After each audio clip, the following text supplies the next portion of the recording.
Alright, crackheads, welcome back. We got some goosebumps up in this bee. Got chapter 7. Got a cat. Come here, cat. Come here, cat. Come here, cat. Come here, cat. Come here, cat. Yeah, what's up? Let's do this. It's so exciting. Are you ready? I am. What's that? Asked Aaron. It was a week later. I had to pass his house to get to the library for my Reading Rangers meeting. I stopped when I saw Aaron in the front yard. He was tossing a blue disc, then catching it when it snapped back at him. It's sort of a frisbee on a long rubber band, he said. He tossed the disc and it snapped back fast. He missed it and it flew behind him, then snapped back again and hit him in the back of the head. Oh man, that's not how it's supposed to work exactly, he said, blushing. He started to untangle a knot in the thick rubber band. Can I play with you? I asked. He shook his head. No, it's for one person, see? It's a one-person frisbee? I asked. Yeah, haven't you seen the commercials on TV? You can play it by yourself. You throw it and you catch it. What? But what if someone wants to play with you? I demanded. You can't, said Aaron. It doesn't work that way. I thought it was pretty dumb, but Aaron seemed to be having a good time. So I said goodbye and continued to the library. That was so point. There were so many points in that. It was like 100 points. It was a beautiful sunny day. Everything seemed bright and cheerful, golden and summer green. The library, as usual, was bathed in blue shadows. I'd only been back once since that day. One very quickly to get my rollerblades. I stopped at the curb, staring up at it. I felt a sudden chill. The whole world seemed to grow darker here. Darker and colder. Just my imagination? Music memes.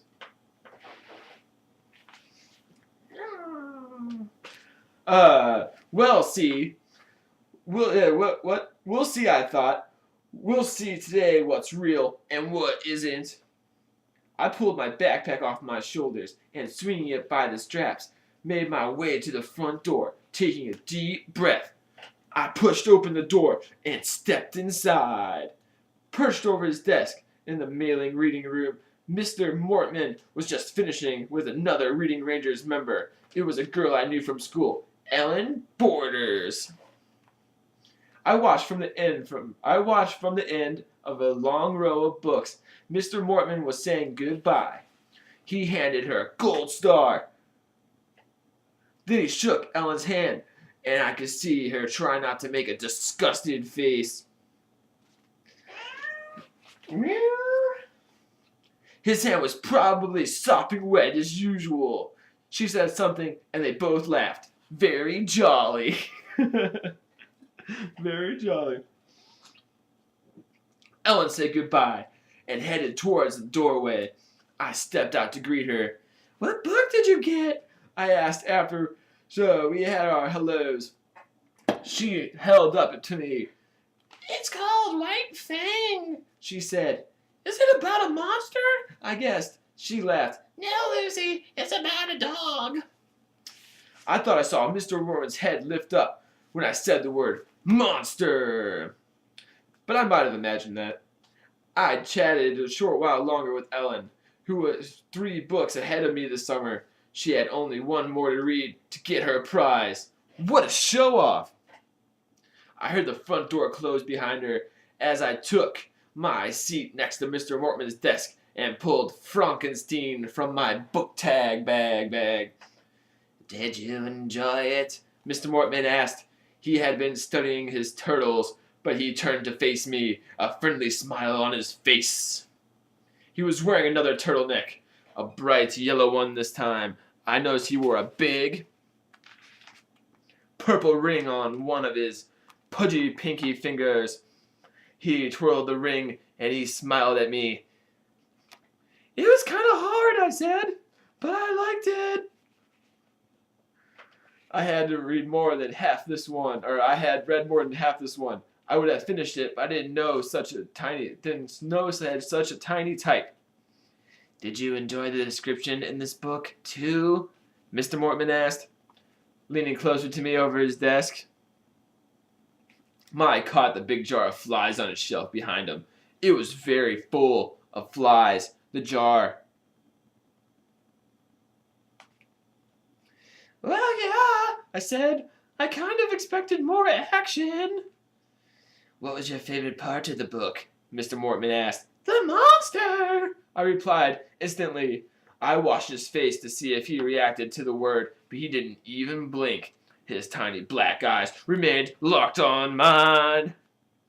The monster was really great. My bad. The monster was really great, I said. I decided to test him. Wouldn't it be neat if there really were monsters? Mr. Mortman! Again, he didn't blink. Most people wouldn't be too happy about that, he said quietly, twirling his purple ring. Most people like to get their scares in books or movies. They don't want their scares to be in real life. He chuckled. I forced myself to chuckle too. I took a deep breath and continued my little test. I was trying to get him to make a slip, to reveal that he wasn't really human.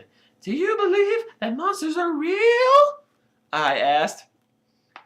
Not very subtle, I admit it. But he didn't seem to notice. Do I believe that a scientist such as Dr. Frankenstein could build a living monster? Mr. Mortman asked. He shook his head. He shook his round, bald head. We can build robots, but not living creatures. That wasn't what I meant. Some other people come into the library. A little girl with her white-haired grandmothers. The little girl went skipping to the children's book section. The grandmother picked up a newspaper and carried it to an armchair across the room.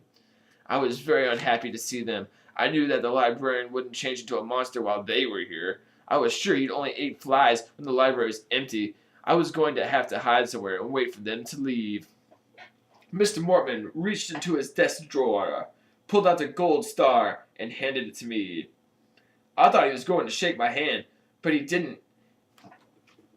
Have you read Anne of Green Gables? He asked, picking up a book from the pile of his desk. No, I said. Does it have monsters in it? He threw back his head and laughed, his chin's quivering. I thought I caught a flash of recognition in his eyes, a question, a tiny moment of hesitation. I thought my question brought something strange to his eyes. But of course, again, I could have been my imagination's about. I don't think you'll find any monsters in this one, he said, chuckling. He stamped it with his rubber stamp and handed it to me. The covers was moist and where his fingers had been. I made an appointment for the same time next week. Then I walked out to the main reading room and pretended to leave the library. I pulled open the front door and let it slam. But I didn't go out. Instead, I just crept back, keeping in the shadows. I stopped back wall, hidden at the long row of bookshelves, where to hide. I had to find a safe hiding place, safe from Mr. Mortman's beady eyes, and safe from anyone else's who might enter the library. What was my plan? Well, I had been thinking about it all week, but I didn't really have much of a plan. I just wanted to catch him in the act. That's all. I wanted to see clearly. I wanted to erase any doubts from my mind. My plan was to hide until the library was empty, to spy on Mr. Mortman, to watch him change into a monster and eat flies again. Then I know I wasn't crazy. Then I didn't know my eyes had been playing tricks on me. On the other side of the room, I could hear the little girl's grandmother calling to Mr. Mortman. Do you have any spelling books? Samantha only likes picture books, but I want her to learn spelling. Grandma, whisper! Samantha called harshly. This is a library, remember? Whisper! My eyes searched the long, dark shelves for a hiding place. She's gonna hide on the shelf? Wait, And there it was, a low bookshelf along the floor near the back of the library. It formed a narrow cave that I could crawl into. Trying to be as silent as I could, I got down on my knees, sat down on the shelf, turned, slid my body back, and tucked myself in. I wasn't really large enough to stretch out. It wasn't really large enough to stretch out. I had to keep my legs folded. My head was pressed hard against the upright board. Not very comfortable. I knew I couldn't stay like this forever. But it was late afternoon. Maybe Samantha and her grandmother would leave soon. Maybe I wouldn't have to stay tucked on the shelf like a moldy old book for so long. My heart was pounding. I could hear Mr. Mortman talking softly to Samantha. I could hear the rustle of the old lady's newspapers. I could hear the of the big wall clock on the front wall. I could hear every sound, every creak and groan. I suddenly had to sneeze. My nose tickled like crazy. There was so much dust down here. I reached up and squeezed my nose hard between my thumb and my forefinger. Somehow I managed to shut off the sneeze. My heart was pounding even harder. I could hear it over the of the clock. Please leave, I thought, wishing Samantha and her grandmother out of here. Please leave, please leave, please leave. I don't know how long I can stay tucked on this shelf. My neck was already starting to hurt from being pressed against the shelf, and I felt another sneeze come on. This book is too hard. I need an easier one, Samantha was saying to Mr. Mortman. I heard Mr. Mortman mutter something. I heard some shuffling feet, footsteps. Were they coming this way? Were they going to see me? No. No. They turned and headed back to the children's section of the side of the section. I've already read this one. I heard Samantha complain. Please leave. Please leave. Please leave. It must have been only a few minutes later when Samantha and her grandmother left, but it seemed like hours to me. My neck was stiff, my back ached, my legs were tingling, both asleep. I heard the front door close behind them. The library was empty now, except for Mr. Mortman and me. I waited and listened. I heard the scrape of his tall stool against the floor. Then I heard his footsteps. He coughed. It suddenly grew darker. He was turning off the lights. It's showtime, I thought. Yeah, showtime. He's closing up. Now the time he'll turn into a monster before my eyes. You're kidding. Oh no. Now where was I? To my eyes. I rolled silently off the shelf onto the floor. Then I pulled myself to a standing position, holding on to a higher shelf. I raised one leg, then the other, trying to get the circulation back. As the overhead lights went out, most of the library was blanketed in darkness. The only lights came from the late afternoon sunlight flooding through the windows at the front of the room. Where was Mr. Mortman? I heard him cough again. Then he began to hum to himself. He was closing up. Holding my breath, I tiptoed closer to his desk. I leaned on the side against the shelves as I moved, keeping in the shadows. Whoa. I suddenly realized Mr. Morton wasn't at his desk. I heard his footsteps behind me, at the back of the main reading room. Then I heard his shoes thud across the floor. I froze in place, listening hard, still holding my breath. Was he leaving? No. I heard a loud click. The sound of a lock being turned. He locked the front door. I hadn't planned on that. No way. That was definitely not part of the plan.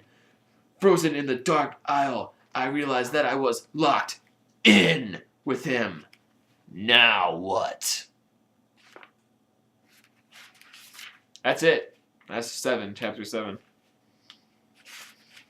Yeah. What's up? That was cool, I guess. Not. More like sucked, I guess. Yeah. What up, dog?